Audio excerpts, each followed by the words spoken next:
Bien, bonjour tout le monde et bienvenue sur notre site virtuel du Centre chrétien évangélique de Beresford. Nous sommes dimanche le 28 de juin. Je suis le pasteur Luc Poirier. Ça me fait plaisir de vous accueillir encore une fois et j'espère que ces messages sont une source d'encouragement pour vous dans votre foi en Dieu puis que votre vie est enrichie aussi. Pour ceux qui demeurent au Nouveau-Brunswick dans la région de Beresford, je veux vous rappeler que nous avons débuté la réouverture de nos services depuis déjà 3 semaines en suivant bien sûr les consignes du gouvernement. Et puis, si vous êtes dans la région, vous êtes bienvenus de venir nous joindre à 10h30 à chaque dimanche matin. Les messages sont quand même présentés sur les médias sociaux pour que tout le monde puisse en bénéficier. Aujourd'hui, je veux vous parler de la vraie vie. À quoi ça ressemble, la vraie vie? Et comment nous pouvons la trouver? Nous débutons l'été au Canada et la plupart de nous voulons en profiter au maximum, car parfois l'été, ça ne dure pas tellement longtemps. Et c'est un peu comme notre vie aussi, vous savez. Nous voulons en profiter au maximum. Et le plus que nous avançons en âge, le plus que nous réalisons que la vie ne dure pas très longtemps, elle est courte. Mais à quoi ça ressemble, la vraie vie? À ce temps-ci de l'année aussi, plusieurs personnes, des jeunes et des moins jeunes, ont reçu leur diplôme, ils ont gradué. Et la plupart de ces gens ont travaillé fort, ils ont investi beaucoup d'heures d'études, d'efforts, de sacrifices pour arriver à cette graduation.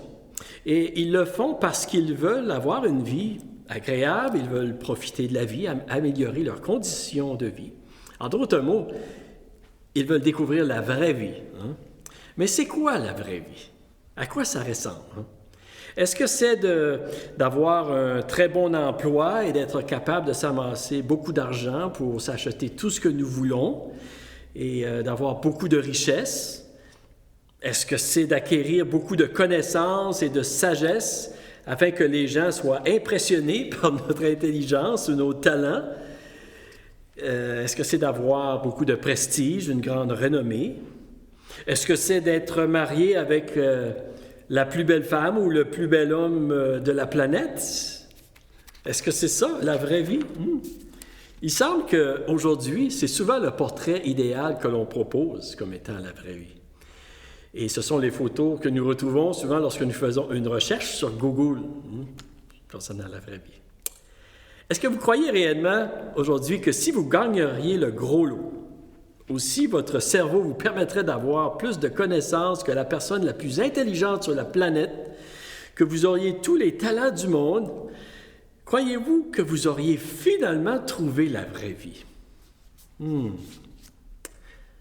savez, pourtant, il y a beaucoup de personnes qui travaillent et qui sacrifient avec acharnement toute leur vie pour ces choses. Parce qu'à l'intérieur d'eux, il y a quelque chose qui leur dit que c'est ça le succès, c'est ça la vraie vie. Mais est-ce que c'est réellement la vraie vie?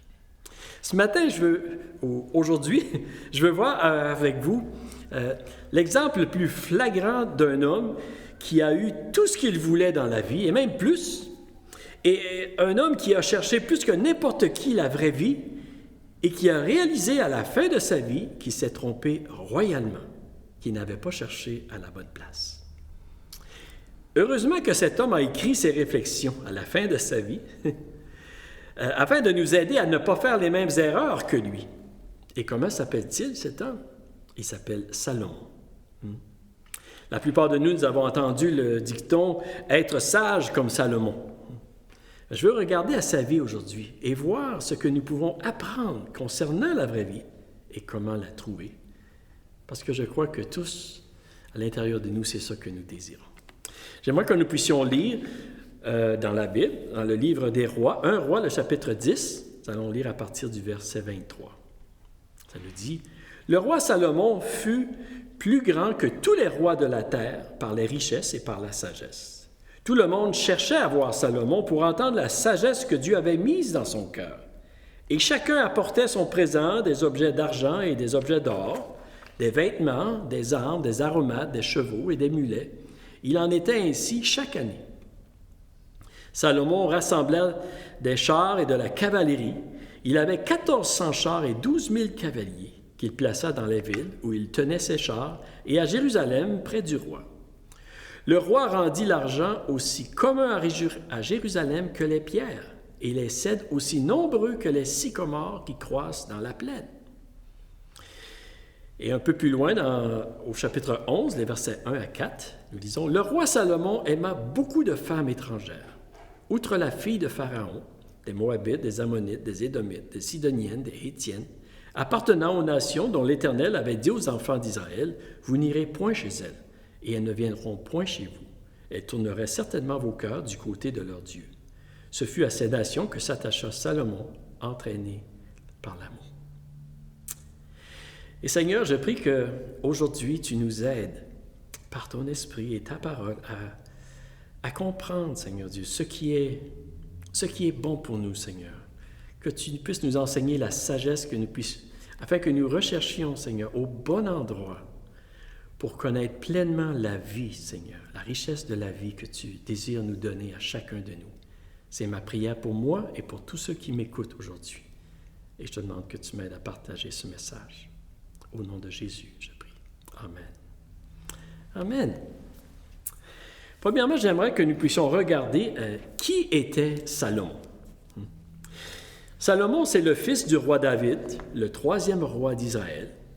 Il devint roi, nous pensons, vers l'âge de 16 à 18 ans, et il régna pendant 40 ans à Jérusalem.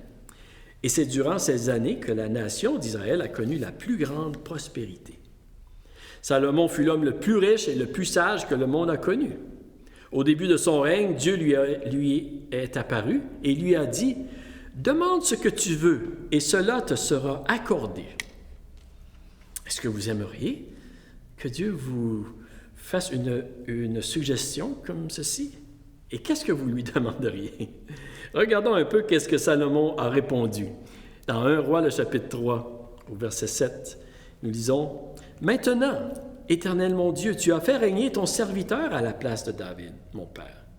Et moi, je ne suis qu'un jeune homme, je n'ai point d'expérience. Ton serviteur est au milieu du peuple que tu as choisi, peuple immense qui ne peut être ni compté ni nombré à cause de sa multitude. Accorde donc à ton serviteur un cœur intelligent pour juger ton peuple, pour discerner le bien du mal, car qui pourrait juger ton peuple, ce peuple si nombreux? » Et cette demande de Salomon plut au Seigneur. À ce moment-ci, nous voyons que Salomon était un jeune roi avec de grandes responsabilités.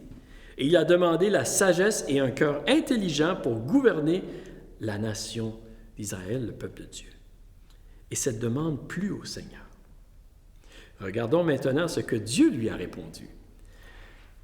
Dans le livre de Rois, le chapitre 3, le verset 11, nous lisons « Et Dieu lui dit, puisque c'est là ce que tu demandes, puisque tu ne demandes pour toi ni une longue vie, ni la richesse, ni la mort de tes ennemis, et que tu demandes de l'intelligence pour exercer la justice, voici, j'agirai selon ta parole. Je te donnerai un cœur sage et intelligent, de telle sorte qu'il n'y aura eu personne avant toi et qu'on ne verra jamais personne de semblable à toi.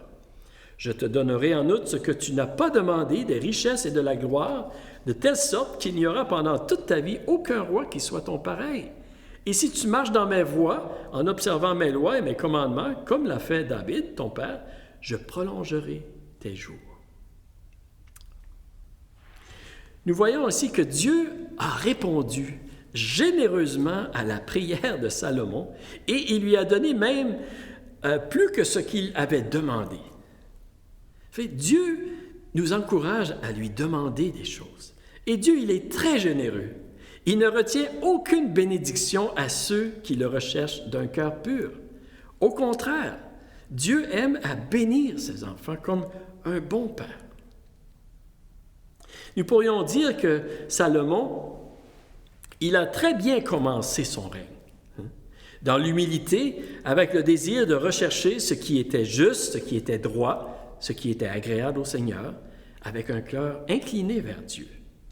Nous pourrions dire qu'à ce moment-là, Salomon était sur la bonne voie, le chemin de la vie, de la vraie vie.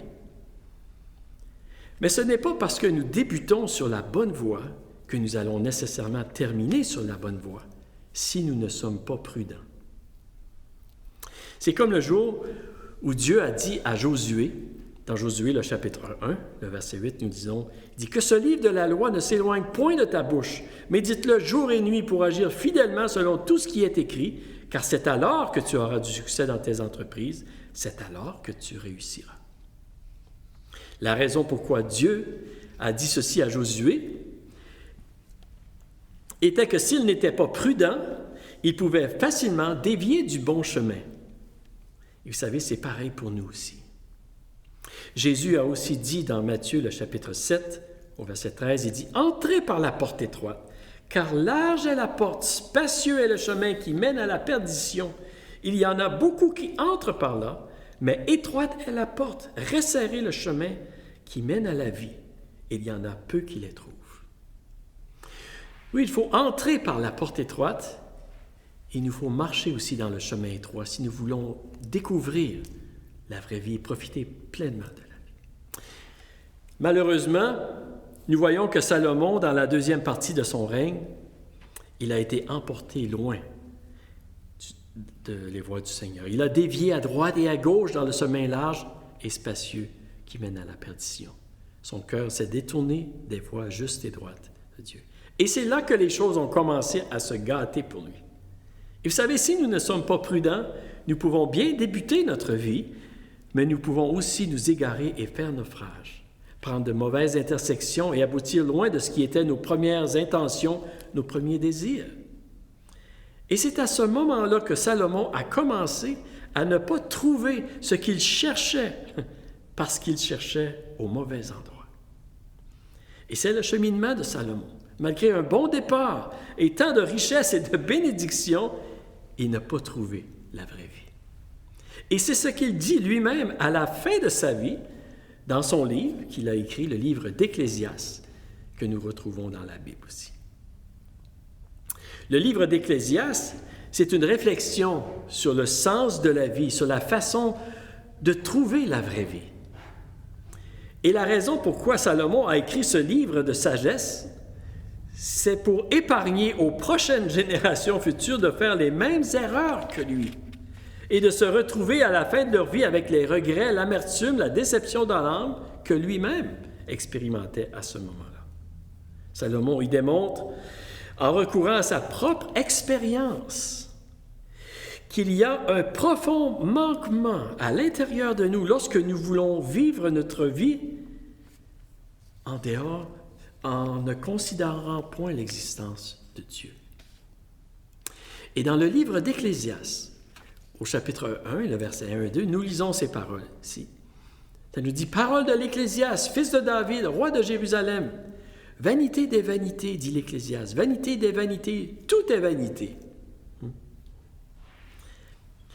Ce que Salomon dit, c'est que toutes les recherches, les efforts pour trouver la vraie vie dans toutes les choses de ce monde, comme la richesse, la connaissance, la sagesse, la gloire, les plaisirs, les accomplissements, tout ceci est vain. Il manque quelque chose de précieux. La vraie vie ne se trouve pas dans ces choses-là. Il doit y avoir un autre élément. Et comprenez-moi bien ici, et c'est très important, Salomon ne dit pas que ces choses sont vaines.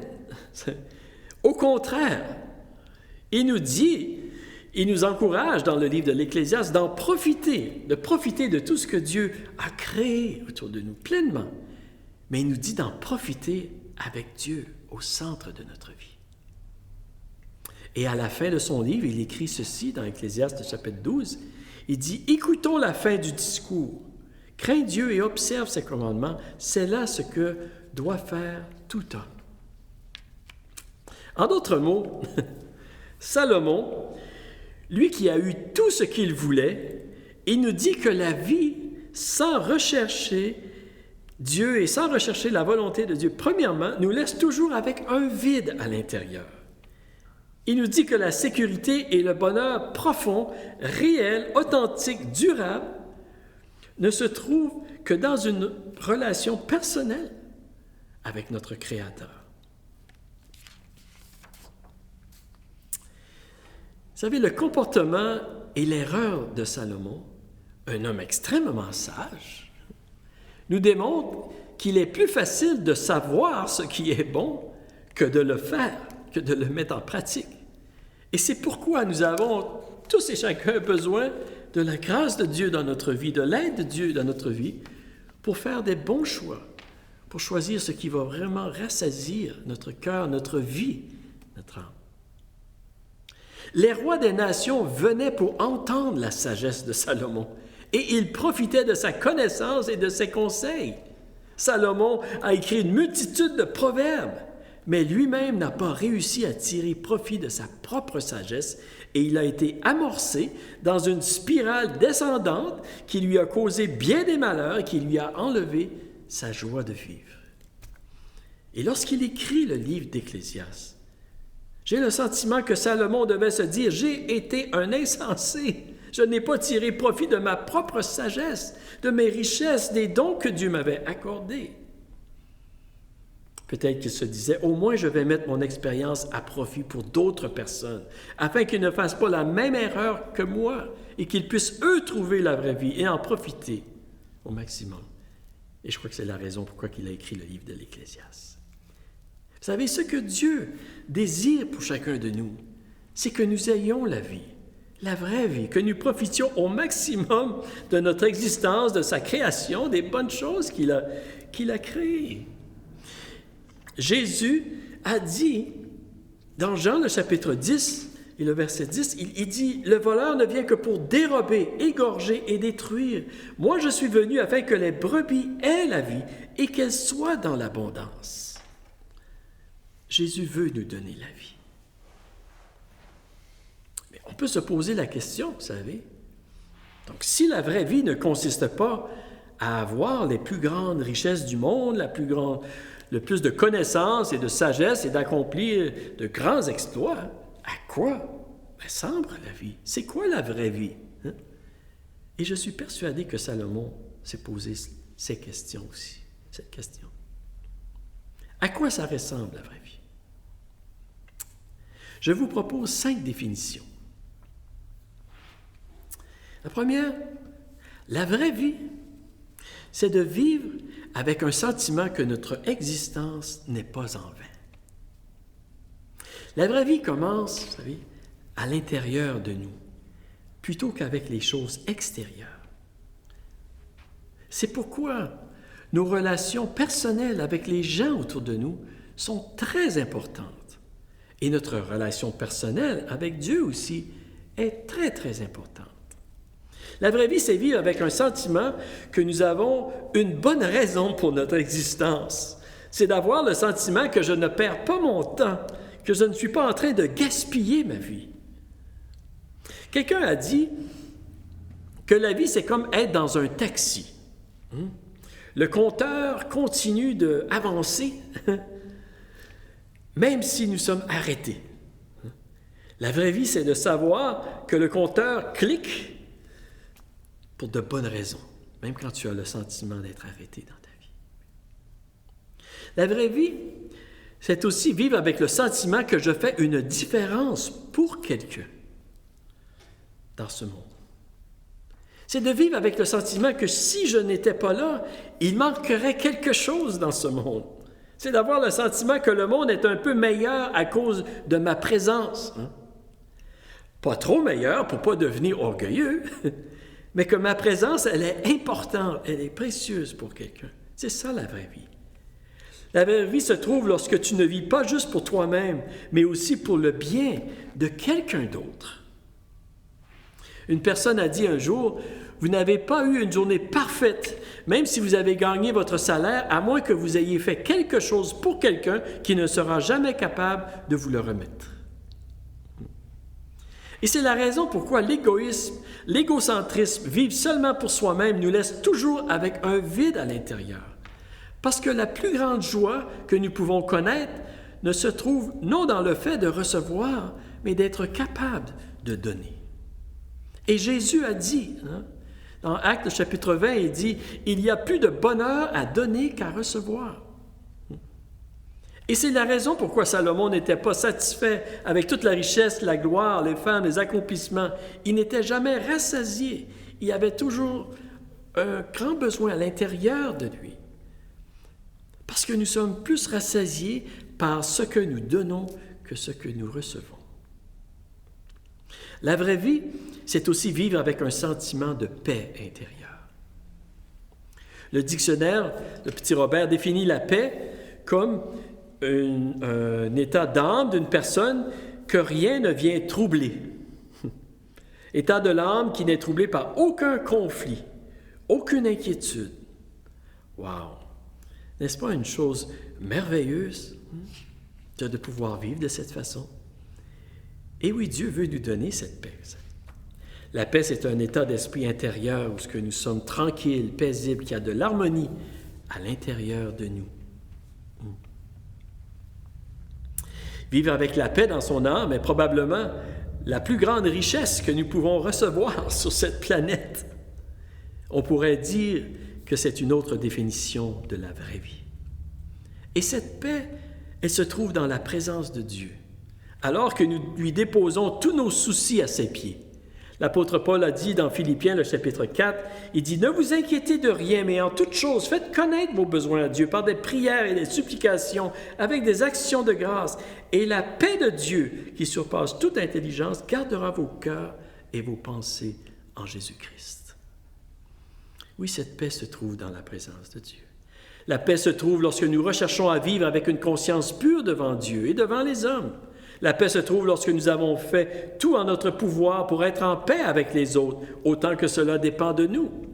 La paix se trouve dans les sentiers de la justice, alors que nous acceptons de vivre d'une manière juste et droite, selon les voies de Dieu. Ça, c'est la vraie vie, vivre avec la paix à l'intérieur de nous. La paix se trouve aussi lorsque nous recherchons à vivre selon nos moyens financiers. Le Proverbe 17, le verset 1 nous dit « Mieux vaut un morceau de pain sec avec la paix qu'une maison pleine de viande avec des querelles. » Eh oui. La vraie vie, quatrièmement, c'est de vivre avec le sentiment d'être aimé. Qu'est-ce que ça donnait à Salomon d'avoir 1000 femmes si aucune d'elles ne l'aimait réellement pour qui il était? Le respect et l'amour d'une seule n'auraient-elles pas été meilleurs pour lui? Vous savez, Dieu, il nous offre un amour inconditionnel et éternel si nous l'acceptons de le recevoir à travers Jésus-Christ. Oui, nous pouvons être aimés, vous savez, parfaitement. Dieu nous aime parfaitement. Et même si nous connaissons le rejet de plusieurs façons, parfois dans notre monde, vous savez, nous pouvons savoir qu'il y a quelqu'un qui nous aime, que Dieu nous aime éternellement. Et dernièrement, à quoi ça ressemble la vraie vie? C'est de vivre avec le sentiment que mon futur est assuré. C'est de vivre avec l'assurance que ma vie n'aura pas de fin, mais qu'elle deviendra toujours meilleure. En anglais, nous disons souvent l'expression « the best is yet to come ». Le meilleur est à venir. Et c'est ce que la Bible nous dit, en fait. L'apôtre Paul disait dans l'Épître aux Philippiens, il dit « Car Christ est ma vie et la mort m'est un gain. Mais s'il m'est utile pour mon œuvre que je vive dans la chair, je ne saurais dire ce que je dois préférer. Je suis pressé des deux côtés. J'ai le désir de m'en aller et d'être avec Christ, ce qui est de beaucoup le meilleur. » Oui, Paul avait cette assurance qu'il vivrait éternellement avec son Sauveur, Jésus, et que sa condition serait beaucoup meilleure. Et ceci lui donnait la joie, l'espérance et le courage nécessaires pour affronter les épreuves de la vie présente. Ça, c'est la vraie vie. Jésus nous offre la vraie vie, non seulement dans ce monde ici, mais pour l'éternité. Et c'est particulièrement pour cette raison que notre existence n'est pas en vain. Donc oui, à quoi ça ressemble la vraie vie? C'est de vivre avec un sentiment que notre existence n'est pas en vain. C'est de vivre avec le sentiment que je fais une différence pour quelqu'un, de vivre avec un sentiment de paix intérieure, vivre avec le sentiment d'être aimé et vivre avec le sentiment que mon futur est assuré. Et je termine aujourd'hui en disant, Salomon a écrit pour nous aider à saisir la vraie vie. Dieu veut que nous vivions, que nous profitions de notre existence, de sa création, des biens qu'il a créés pour nous.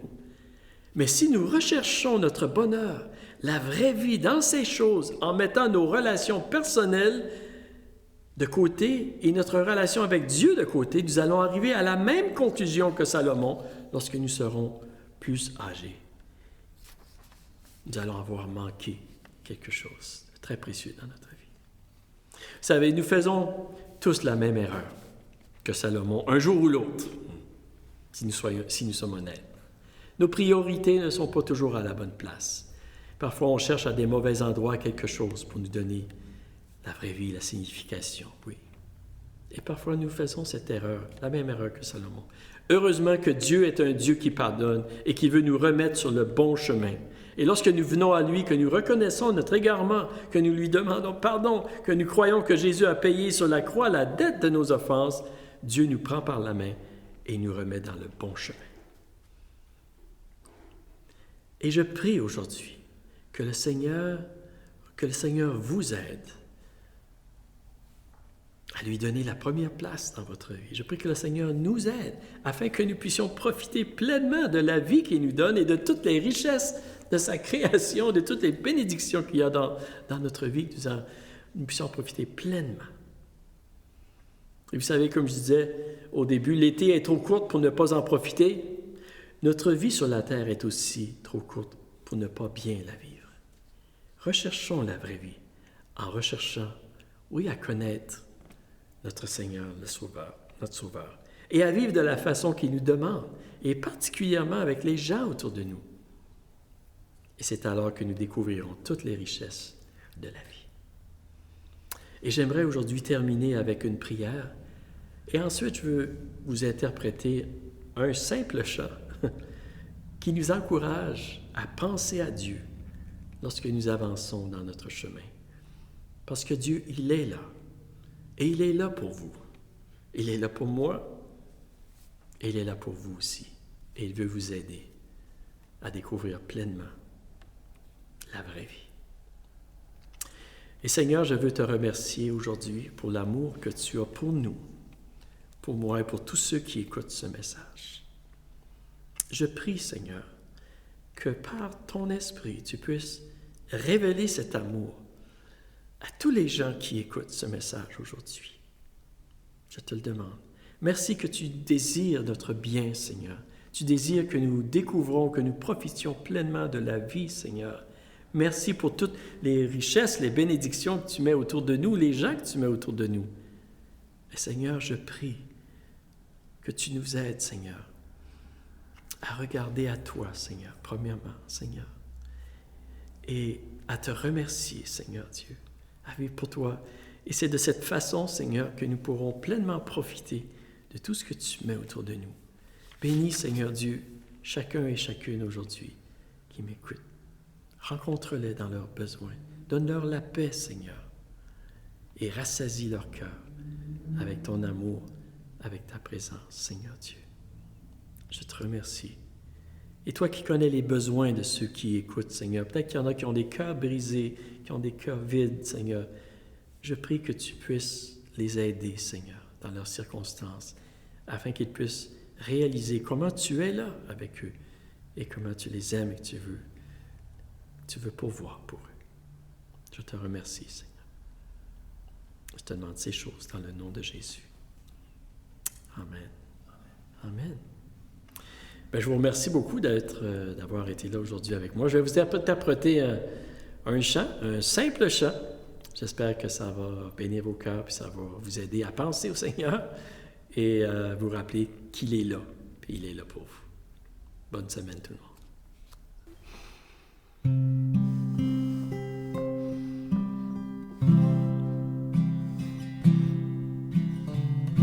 Quand tu iras dans ton chemin, pense à moi, pense à moi. Si dans ce chemin tu ne vois plus rien, je suis là, juste pense à moi. Si que la vie semble se sauver, tends la main, tends la main. Je serai là pour t'embrasser. Pense à moi et tends la main. Je te prendrai dans mes bras et tu ne verras que des fleurs. Si tu me cherches et tu ne me vois pas, écoute cette voix qui est dans ton cœur. Je te montre mon chemin, viens vers moi, viens vers moi. Ne regarde pas où tu reviens, ne regarde pas et viens vers moi. Tu dis que tu n'as pas d'amis, mais je suis là, je suis là. Si tu veux changer ta vie, tends la main, je serai là. Je te prendrai dans mes bras,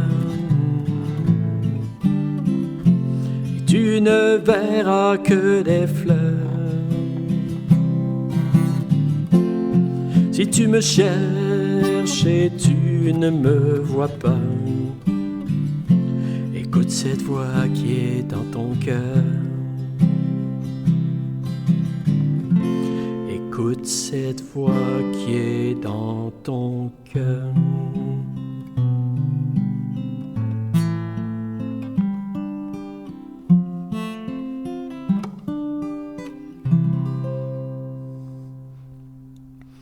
Que Dieu vous bénisse tout le monde.